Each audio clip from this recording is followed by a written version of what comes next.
Hello and welcome to Series 3, Episode 4 of Stars in Your Ears! Staring out at the beautiful view ahead of me, all I can think to say is, I hope you've all subscribed and left us a 5-star review, because we are coming to you live from this desert island which we call... Coming to you live from this desert island...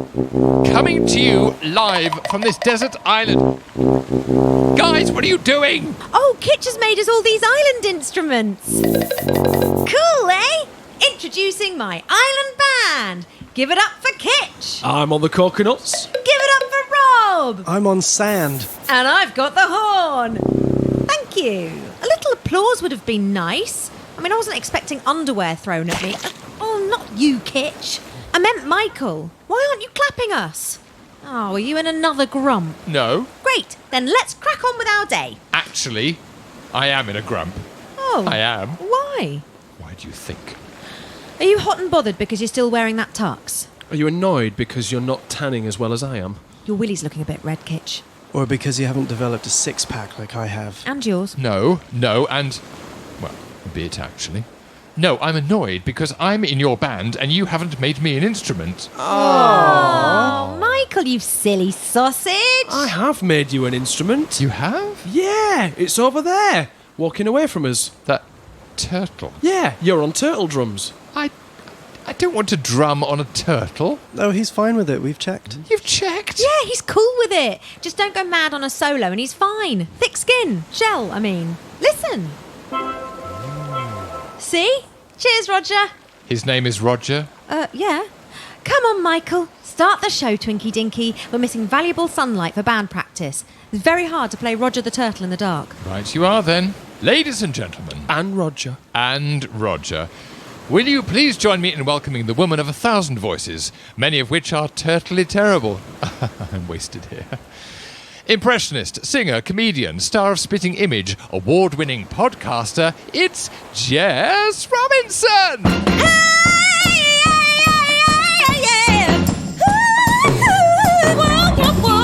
Oh, watch out, Michael! Roger's getting away! Come on, Roger. Here, boy. Good turtle. Come on. Come on. Come on! I'll never tire of this island life when we play in our tropical band. But I'm missing my bed. And I'm badly burnt. And my body crack is full of sand. Oh, and a bit sunburnt. Welcome to the show. You're gonna hear stars in your ears. There's no better place to go if you wanna get stars in your ears. Stars in your ears. Stars, stars, stars in your ears. Stars in your ears. Yay! I love my horn, Kitch. Thank you. You are welcome. I thought it'd be great at trying to alert people to our whereabouts. What do you mean? Well, you know, blow it, shout help, so we can get rescued. Rescued? Oh, you're not still going on about that, are you? Get over it, Kitch. We're here now. We just need to move on with our lives. You don't really mean that. Of course I do. We can't just sit on our sandy bums and hope to be rescued forever. All our friends and family will have moved on. I know I have. Jess, it's been 5 days. Well, it feels like 5 decades. And I'm not going to end up one of those old women who just bangs on about the past like the end of Titanic. We get it. You met someone fit on a boat and you killed him and you regret it. You're not special. We've all done that. I haven't. Oh, Rob. There's still time. Right, great practice, you guys. I'm off to scope out some land for some more building. It's great we've got a shelter, but I really think we should build a Waitrose or something. At the very least, a little. See you later. Has she gone mad? What do you mean, gone? She can't have given up already. No. Something smells very fishy about this. Check your pockets, mate. I think I saw something flapping around in there. Oh, get out! Get out! There you are. What's that bobbing up and down? Looks like a bottle. Kitch, get it! Get it! All right, I'm getting it. Oh, think what could be in there. I don't know, maybe some balsamic vinegar. That would really liven up my nettle salads. What's in it, Kitch? Well, looks like some paper. What do you reckon? Rizzlers? I think it's got writing on it. A message in a bottle. It's a message in a bottle. Like that song. By Christina Aguilera. No, Kitch, it's the police. It's from the police. I thought I was chief of police. How did they find out what I did to Roger? It's not even their jurisdiction. Surely it's the RSPCA who deal with steel turtle drumming, and he's been fine with it. Have you quite finished? Yeah. Right, we need to be careful opening the bottle just in case. What does it say? No way.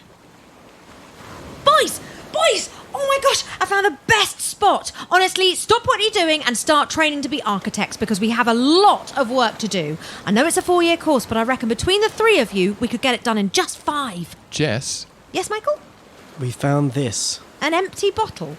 Shame it's not full of balsamic vinegar to liven up Michael's awful salads. I know you don't mean that. I know you're hurting. What do you want about? We found your message in the bottle. Christina Aguilera? Genie, that's Genie in the bottle. Same thing. I don't know what you're on about. I didn't write a message and put it in a bottle and throw it out to sea. Are you sure? Because it sounds like that's exactly what you did. How do you know it was me? Because it's signed off award-winning podcast and star of Spitting Image Jess Robinson. Damn. Fine. It was me. I wrote every single word. Do you want me to read it out loud for you? You don't need to do that. I think it would make sense for me to do that. Here you go. Dear Sir/Madam, I hope this finds you well. My name is Jess Robinson and I am 25 years old. I have recently been trapped on a desert island with 2 of my best friends. Did you want to tell us? No, but I really miss home and I want to leave. I miss my family. I miss my friends. I miss watching videos of myself on YouTube. I fear that I'm losing my skills as an impressionist, although my impression of one of the boys on the island is getting very good. Did you want to... Oh, did you want to? Okay, it's me. If you're reading this, please save us. If no one comes soon, I fear I'll go mad. We're on the island in the middle of the ocean. If you see the sharks, you've gone too far. Yours humbly, Songstress of the Seas, Woman of 1,000 Voices, award-winning podcaster and star of Spitting Image, Jess Robinson. Happy now? I am, actually. Me too. Me 3. Why? Because I think I can see someone rowing towards us. Jess, I think you did it. I think your bottle saved us. Somehow. What? But how? I mean, it was probably a coincidence. Let her have it.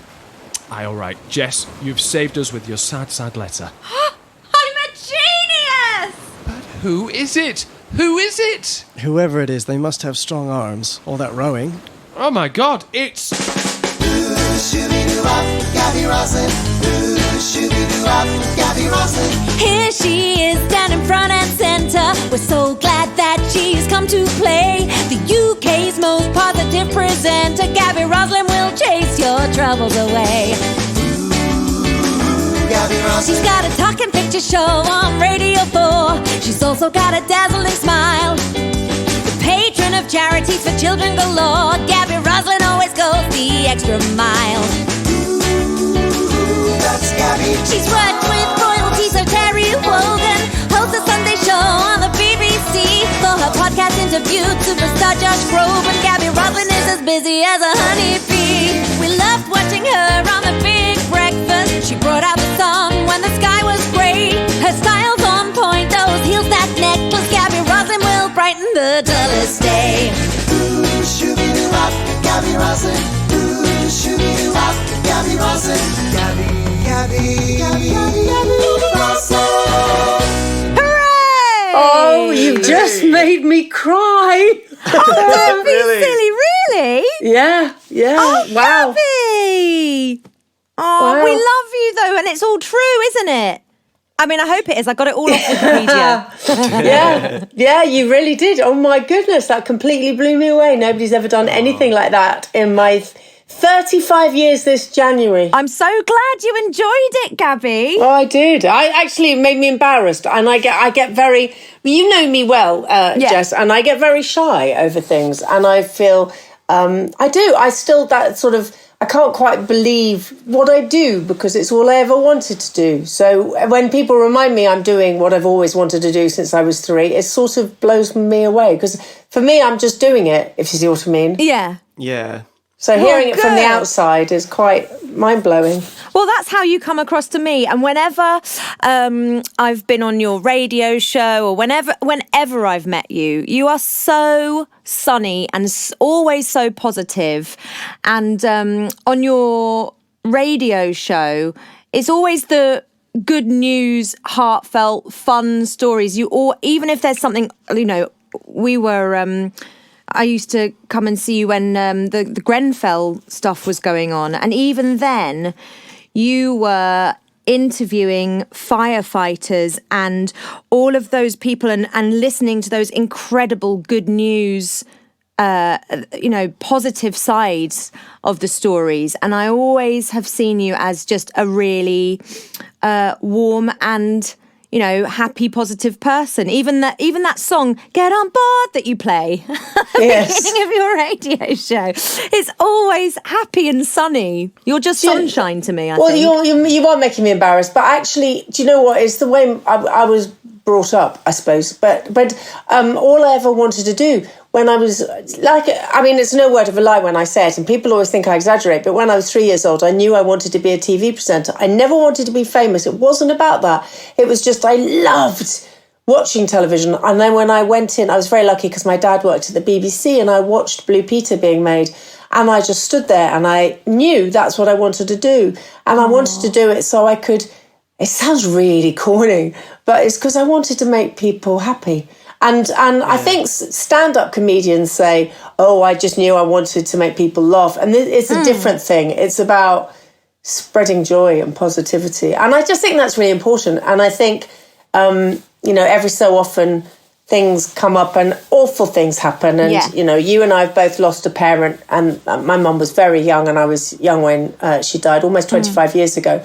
And no matter what, those things happen, but you keep going. And even after she died, the thing I would say to everybody when I was being interviewed, and they all, every journalist would say, oh, you're always so happy. And I said, yeah, and I'm not apologising for it anymore. And I used to always apologise. I used to always say, I'm so sorry, I'm so happy, I'm so sorry, it's just me. And now I'm never apologising again, because I am happy. I think that's brilliant. That's lovely. And it's brilliant to be able to spread that around as well. Well, you do that. Come on, that's what you guys all do. That's what we wanted to do with this podcast as well. Just do something the fun. The award-winning podcast. Gabby, I want to know what sort of music puts you in your happiest mood then? Musical theatre. Oh, really? You don't even have to ask. Yes, musical theatre. First thing in the morning when I wake up my girls, I sit on top of them and I sing musical theatre. Which songs are your go-tos? Oh, anything. When I was a child, my parents used to have to come in and say, will you please turn... It was a record player when I was a child. Will you turn your record player off? Okay, and this was at 2:00 in the morning because I would be learning the songs of the musicals. And everybody else had rock and roll and pop music. I loved that too. I did love that too. And I had one album called Love Songs, Love Hurts or something. And I learned every one of those. And Barbara Streisand. I'm a gay man in a straight woman's body. I always say that. So musical theatre, Barbara Streisand, Barry Manilow, anything that's possibly just gorgeous. Love it. I love that. Now, I wanted to ask you about your brilliant Radio 4 show, Talking Pictures. Are we allowed to talk about it? Yeah, we are. It's come from Radio... We started in Radio 4, so we did a few seasons on Radio 4. It's now a live show. We had to cancel the live show because of COVID, so we did one live show in London. We're hoping to also go on tour, but one live show in London, and then COVID hit. So we had this huge, extraordinary sellout run of shows, and then we had to stop. I didn't quite believe it. We had, for the first show, we had Stephen Fry, Sarah Hadland, Ben Miller. So we had all of these incredible people. I mean, Stephen Fry walking onto the stage on our first live show, we just couldn't quite believe it. Oh my gosh! But it's all about the recasting very cleverly through the genius of Alistair McGowan and Ronnie Ancona, and in the future, Jess Robinson. Recasting famous film scenes, and the panel have to guess the original film and who the original stars are. So that's the premise. That's the basic premise. And we are back. I can't announce it yet because it hasn't been announced, but it's next year. So 2022, we will be live in the theatres again, and we will be having a new added impersonator, which is the name of Jess Robinson. I haven't given her the dates yet, but this is the first I've heard for it. Well, you knew about it because we did message each other about it. That's true, yes, that's true. Yes. Well, that's Very exciting. bloody exciting, isn't it? Yes. Have you always been a film fan? Yes. So musical theatre and film. So theatre and films, I suppose, and television. So when people used to say to me, "What's your hobby?" I'd say TV. Yeah. And they say, "What?" And this is when I was growing up. And they say, "No, but what's your hobby?" "Oh, sorry, cinema." No, your hobby. "Oh, no, theatre." And they say, "No, what's your hobby?" I go, "Well, all three." I didn't know what they meant because that was everything. Yeah, I get and that. it still Were is. they expecting you to say collecting stickers or something? Yes, and crafting, and I didn't do any of that. I think I did collect stickers, and I liked stationery, but that was so I could write down the words of the songs of the musical. Tell us some of your favourite movie moments then. Have you got any favourite scenes? Yes. Go on then. I do. My favourite film, if you push me, my favourite film is When Harry Met Sally. Oh, I love it. It's my favourite. And I had to then reenact that moment with Billy Crystal when he came on The Big Breakfast. Yeah. No! Yeah. Oh my gosh! With Lily Savage saying, "I'll have what she's having." So, and then I went on tour and played Sally for 8 months on tour for When Harry Met Sally, when we did the tour of it.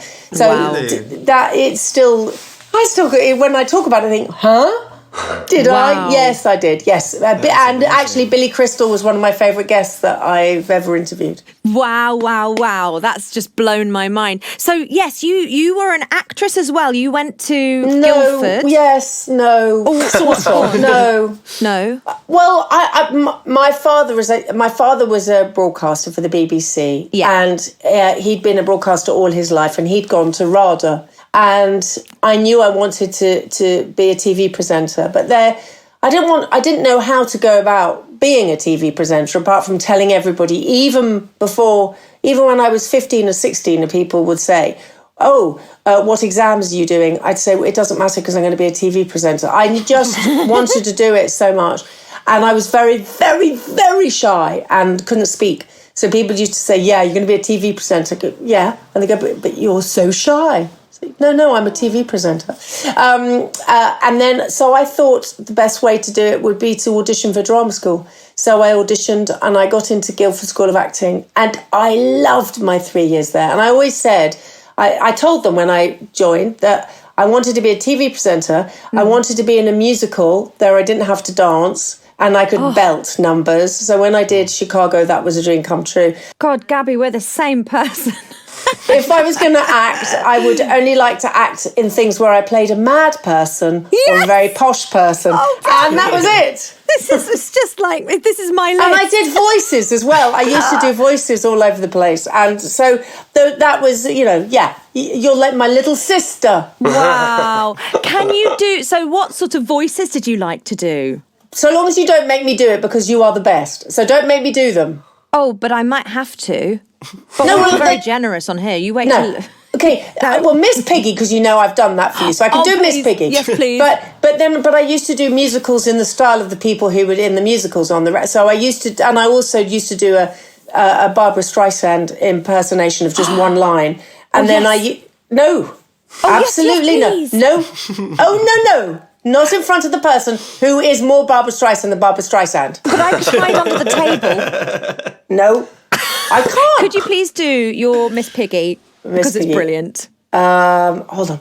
Kermie, my love, come here, Kermie. That's about it. And so I have to have a good think about it. Yeah. So, but I used to impersonate people and do all of that. So I just have always loved voices, and I've always loved accents. So I can do accents really easily. So, yes, please. No. Oh God. Well, Zimbabwean, because my family are from Zimbabwe, so I can do that really no problem. So I can talk to you fully with a Zimbabwean accent, which is much softer than a South African. A South African accent is much harsher, but the Zimbabwean accent is a much softer way of talking. So who in your family is from Zimbabwe? My dad. So my dad was born there. My grandparents lived there, and My granny was a politician there, and she fought to get Ian Smith out and bring back a multiracial society. That was her big thing. Wow. And my grandfather was the consultant surgeon there. So, yeah. Wow. Because I've met your lovely dad. He didn't have... I don't remember any sort of an accent. No, he never did have. My grandparents were born in England. My granny went to the same school that I went to. There we go. So she was born in England, and my grandfather was born... she was born in London, sorry. My grandfather was born in Wolverhampton, and then they went to Zimbabwe when they got married, early 20s. And... so my dad never had an accent, but he did go to RADA at 18. So, wow. Yeah. And he's very well spoken, isn't he? Has a very nice voice, yeah. Can you tell us what happened in your first voice class at Guildford, please? Yes. We went into voice and they were talking about RP. They sat us all down and we were in the auditorium and they played a recording and I thought, oh my God, that's my dad. And I was really embarrassed. And they said, at the end of it, they said, right, that's RP. That's what we're going to be studying. It's received pronunciation. Roslin, Clive Roslin, Gaby Roslin, any relation? And I just went, it's my dad. And everyone turned around and looked and went, oh, wow. And that was it. You know, there was no, but it was really, and I remember ringing him up from the phone box, because we didn't have mobile phones then. I ring him up from the phone box down the road from where I was living, and I said, Dad, they've just played you at college. He loved it. Were you embarrassed or proud? Or both? Both, yeah. Yeah. Stars in your ears. Oh, hi, Jess here. Do you love us? Because we love you. If you do love us, it would be really cool if you would donate to us on Patreon. If you go to patreon.com/Jess Robinson, you can donate £5, £10, £20, £1,000, and it will help us keep making these things, and you will get some lovely stuff from us, like free tickets to live shows, bonus content, a hug from me. I shouldn't say that really. Mum told me I shouldn't hug strangers, but still, you're not my strangers, you're my friends. You can get a private masterclass. You could get a song written for you or a mate or your mum. What I'm saying is, go to patreon.com/Jess Robinson and donate to us. You can make a one-off donation if you like. And in return, you will feel great about yourself and get nice things from us. And we will love you. We will be best friends forever. Yeah? Thank you, bye! Stars in your ears. I wanted to know, more and more people these days are telling me I sound like my mum. Which is absolutely fine, except I always do my mum's voice like that. So if I do sound like her... I've met your mum. I've met your mum. Your mum's lovely, so it's a compliment to be told you're like your mum. Who do you sound like in your family? Do you sound like anyone? Probably a bit like my dad. My mum, she died many years ago, but she used to say that my voice, when I was growing up, can you just drop your voice? It's always so high. Because I would even though I was very shy, I never stopped talking.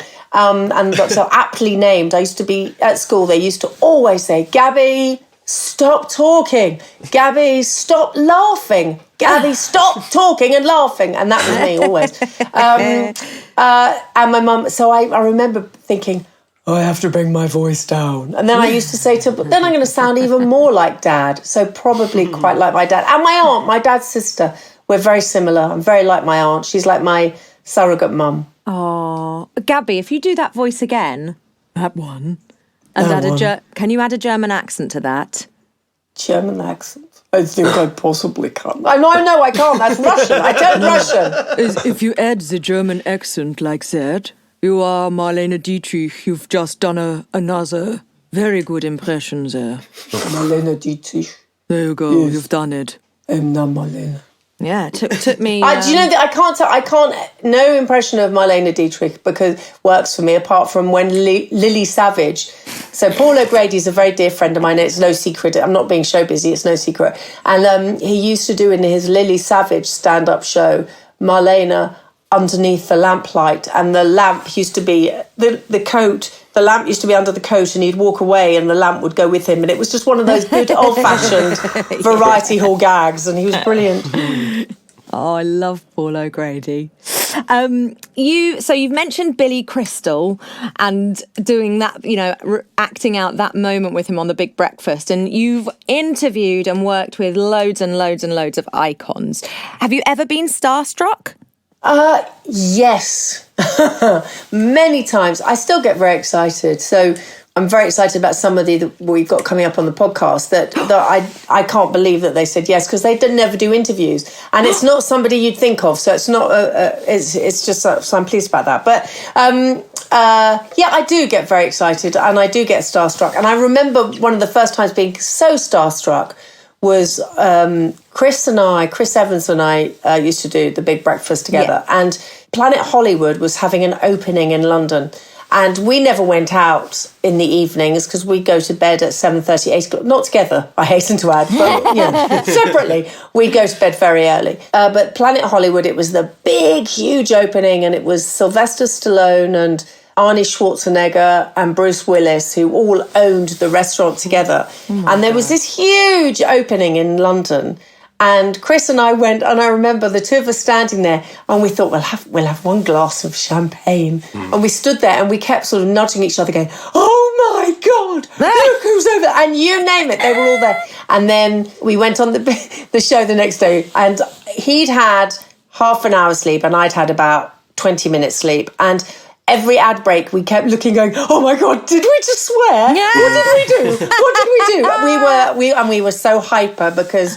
And every link we were saying, "Oh, can you believe we saw so-and-so?" So, and I still get like that. So all these years later, I still get really excited. When Judi Dench and Finty Williams said yes to the podcast, and then literally they replied within about an hour and said, "Yes, when do you want to record it?" And that's when we did the first one. We thought, well, we've got them. And I screamed in the house. I screamed. I just couldn't believe that I was going to be speaking to Dame Judi Dench. And then Michael Palin said yes, and then Robbie Williams. Gosh. I thought, oh my God. It's meant to be. Yeah, so I still get excited. I really do. Honey, listen close. Listen close, Cause baby. this is where I really need ya. I need you. If this is your bag, then give us a tag and post on your social media. Please rate us, validate us, show us how much you care.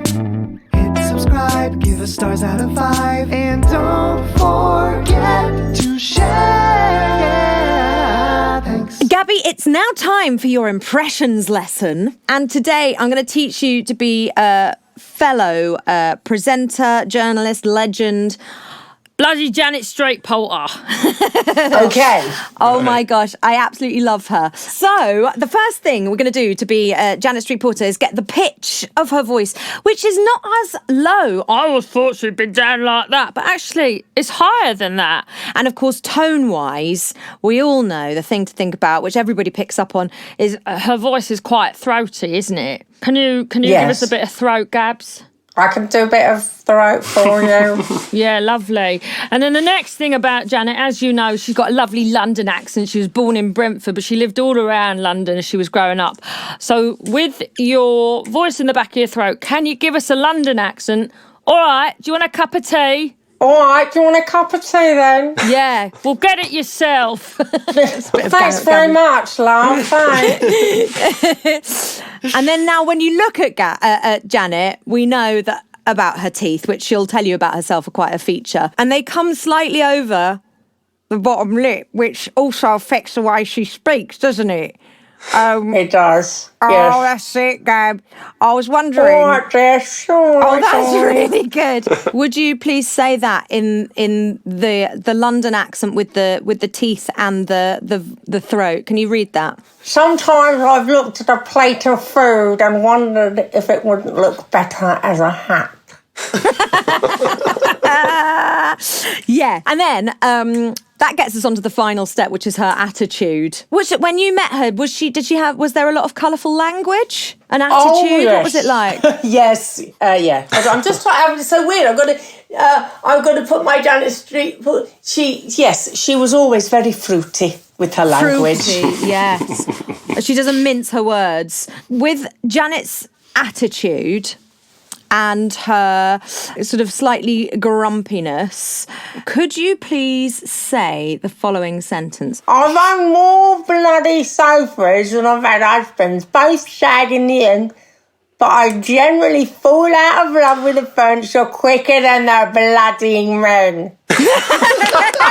Hey! Let's have a lovely round of applause for Gaby Roslin. No, there. you're just being kind. Bless you. Gaby, can you please tell us about your brilliant podcast? Oh, gosh, thank you. That Gaby Roslin podcast is all about positivity and laughter and joy and life. But I just wanted it just to be chat, and because I love chatting and I love people's stories, and I believe everybody has a story. And, you know, when people say, oh, I sat next to the most boring person last night, so I always say, well, then you weren't asking the right questions. Because I don't really believe anybody's boring, because everybody has a story. And hopefully, I mean, the lovely things that people say is that they feel that they're listening to two friends having a natter. You're coming on, so you'll know. It's just about... I know, I can't wait. It's just about laughter and joy, and laughter is the best medicine. Kindness is the key, and my aim is to spread the joy. Gaby Roslin for Prime Minister! Absolutely. It does sound corny, but I don't care anymore. That's how I feel about life. Now, each week, we do like to have a little sing-song around the campfire. Would you join us in one? Oh, yeah, try and make me not. Would you like to choose an out-of-copyright song for us to sing, please? Could it be possibly a song about being on a boat? A ship? Yes. I have been sober for 3 years. But I've met many, I don't drink booze, but I've met many a drunken sailor. Oh, that would be perfect. We obviously don't want to advocate that people should ever be themselves. So would you like to do an impression today, please? And who will it be? Could I be Janet Street Porter and Miss Piggy? Yes, you absolutely can. That will be incredible. Gabby, who would you like me to be in this one? Oh, well, I've heard you do so many, and you are the best, quite frankly, and that's why you're coming to work on Gabby's Talking Pictures. Yes, could you please be Dolly Parton? Okay, I'll do Dolly. And then, boys, you've done the Bee Gees 3 weeks running now. That's right. Can you be somebody else this time? Okay, we'll think about it and perhaps give it a go. Yeah, all right. Woo! I hope you're gonna sing along. Now, what should we do about Jolene? What should we do about Jolene? What should we do about Jolene? Early in the morning. Woo! Beggar, please don't steal my man. Beggar, please don't steal my man. Beggar, please don't steal my man. Early in the morning. Now, please welcome my good friend, Miss Piggy. What should we do with a drunken sailor? What should we do with a drunken sailor? What should we do with a drunken sailor? Janet Porter. Hooray, up he rises, hooray, up he rises, hooray, up he rises, early in the morning.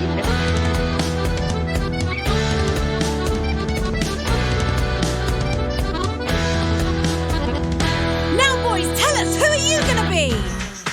Tonight, Jess. Oh my God, I don't believe it! That's right. You guessed it. We're going to be the Bee Gees. Oh, come on, again!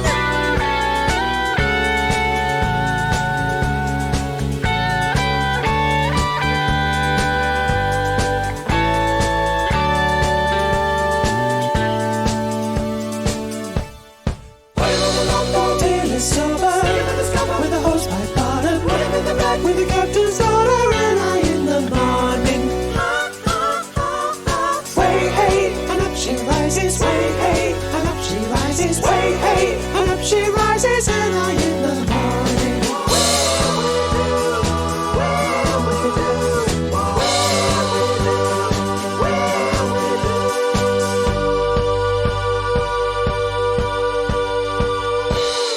What shall we do with a drunken sailor? Gabby, thank you so much for joining us on Stars in Your Ears. I suppose we'll just go back on your rowboat now, shall we? No, there's just one space. Oh, right. Oh, okay. Well, it's been a pleasure, boys. I'll give you 3 rings when I get in. No, I'm not taking you. What? I'm taking Roger the turtle. For his own protection, of course. Oh, I'm going to miss you, Roger. You really came out of your shell in the end. You've had stars in your ears. Whoa, yeah. Stars in your ears. Ooh, ooh. Stars, stars, stars in your ears. Stars in your ears. So, to make your nettle salad, always start with a really fresh clump of nettles. Be sure to pick in season for the best possible flavour. Don your rubber gloves and really grasp those stingy little bastards. Slam them down on a solid surface and with some sort of club, perhaps a lump of driftwood, give them a good pummeling. Go on, really go for it. Take out some of that pent-up stress. It'll release that oh so familiar aroma and those forgotten memories of childhood trauma.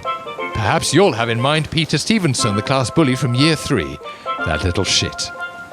Then, for the dressing, pour on a dash of organic cider vinegar. Now, I couldn't get hold of any, so I'm using some 3-day-old piss from a banana leaf bucket I found under Kitch's hammock. Finally, taking generous handfuls at a time, scatter some crunchy bacon bits over the leaves.